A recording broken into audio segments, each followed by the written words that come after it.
American speedskater Erin Jackson won the gold medal in the women's 500-meter event. She's the first black woman to win a Winter Games medal of any kind in speed skating. Kaillie Humphries won her third Winter Games gold medal and first as an American citizen in the debut of women's monobob. Fellow American Alana Myers-Taylor, who started the games in COVID isolation, took the silver to win her fourth overall medal.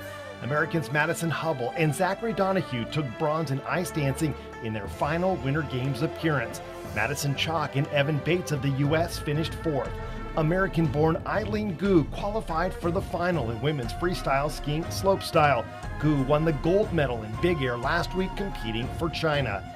And the Court of Arbitration for Sport has ruled that Russian figure skater Kamila Valieva is eligible to compete in the women's figure skating event that starts Tuesday. Well, you're probably pretty focused on the athletes competing at the Winter Olympics this week and over the course of the last 10 days or so, but you might not have thought a lot about the clothes that those athletes are wearing and some of the local connections that some of those clothes have to that the athletes are wearing here this week and also over last week as well. Now, 9 News' Matt Renew is at the headquarters for Spyder Clothing in Lafayette. And Matt, Spyder provides a lot of the clothes that American Olympians are wearing, aren't they? You're right, Chris, and they've been doing that for Olympians on the ski team since the late 1980s.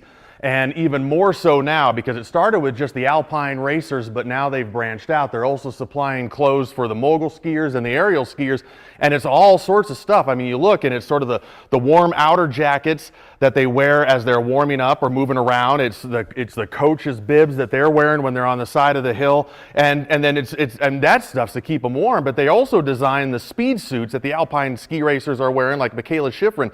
These things are specifically designed to be aerodynamic, to cause less drag, to give them that extra fraction of a second to make them just a little bit faster on the hill. And so it's sort of a patchwork, and they don't really get into the exact details because this is a ultra secret thing that they want to keep protected for U.S. ski racers, but it's a patchwork of fabric that reduces drag in certain areas and maybe pulls the wind around in certain areas and just allows them to go a little bit faster. This is stuff they actually test in a wind tunnel. These skiers stay in tucked positions, and then they look at the aerodynamics of these clothes and how they can alter them and make them faster for U.S. ski racers. It's really high-tech stuff. It's not just stuff we buy, although a lot of this stuff will end up on the slopes and we'll all wear as well. So this is sort of technology that's getting used by Olympians, and then we all can wear it eventually too. It's really cool stuff, and it keeps getting bigger for Spyder more and more they get into it. I mean, that's fascinating. Again, some of those local connections, a Lafayette company, that's where you're standing right there, Matt. Also, one thing that I understand about those clothes, there's a special message inside the clothes for the Olympians, isn't there? Yeah, this is something that's really cool that Spyder did. You know, obviously family and friends can't go to the games. It's like Tokyo, pandemic protocols and everything. But and Johnny will come over and we'll show you right here. It's this guy right here, Johnny, right over on this side. And here's the message right there. The jackets have this really cool message to Olympians. I'd love to read it for you. You're going to have to do that on your own because I'm not wearing my jackets. But it says something about being proud to be a Team USA athlete and take in the moment and enjoy it. And just recognize the importance of this occasion and all of that. This is a really cool thing because they don't have their family and friends, so it's a message of love, it's a message of support, and it's right there on the inside of these jackets for Olympians. This won't go into the outerwear that any of us get. This is just for those special athletes that have made it to the games in Beijing, so they can look down and know that they've got a lot of support from everyone here back in Colorado. That's awesome. By the way, I'll give you a little bit of a tease. If you want to go see the message, it is written, you can find it over an article about it over at 9news.com, Matt, that's based on your story over there as well. Final question for you, and I'm not sure you know the information offhand. How long has Spyder been providing clothes for the Olympians? Well, they've been a Colorado company, Chris, since the 70s, 78, and then they've been doing this work for the ski team since 1980.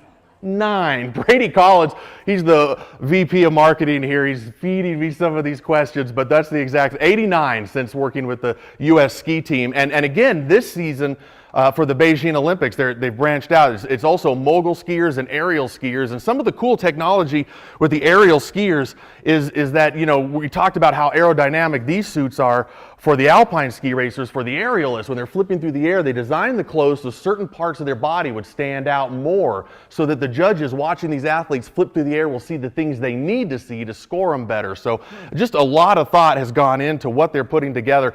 They're so detail-oriented, Chris, about how this all works, and because they're a Colorado company, that when you look at this mannequin right here with the alpine suit on it, it is exactly replicated to my body and physique, and not a lot of people know that.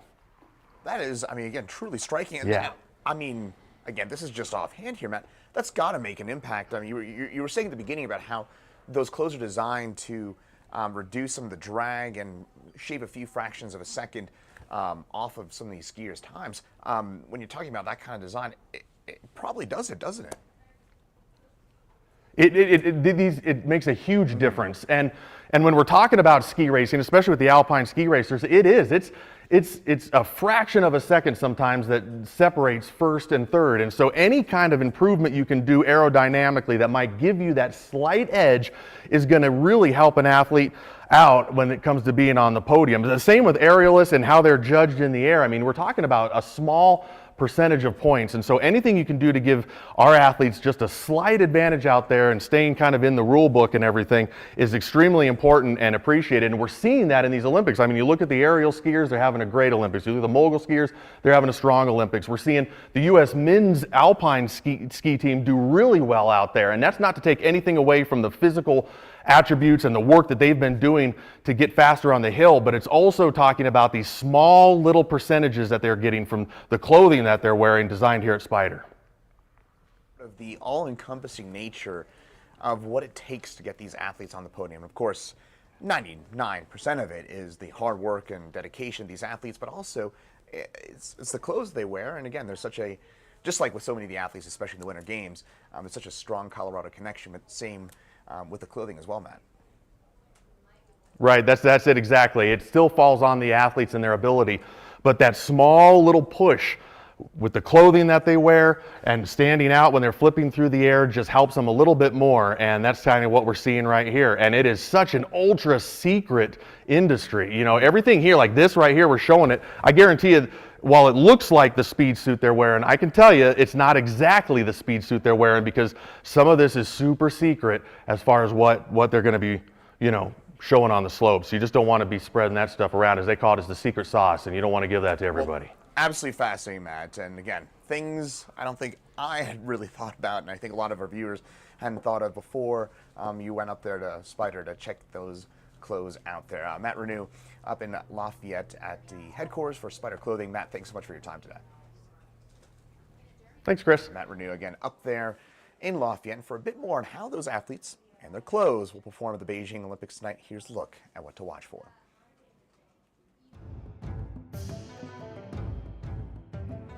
It's a double dose of big air snowboard as finals are held for both the men and the women. Finals are also scheduled in women's freestyle skiing slopestyle, with American-born Eileen Gu trying for her second gold medal of the Winter Games. And more freestyle medals will be awarded in women's aerials, with 4 Americans attempting to make the finals. In the mountains, there is a need for speed as the women take on the downhill. And at the sliding center, bobsled gets a running start with a 2-man event.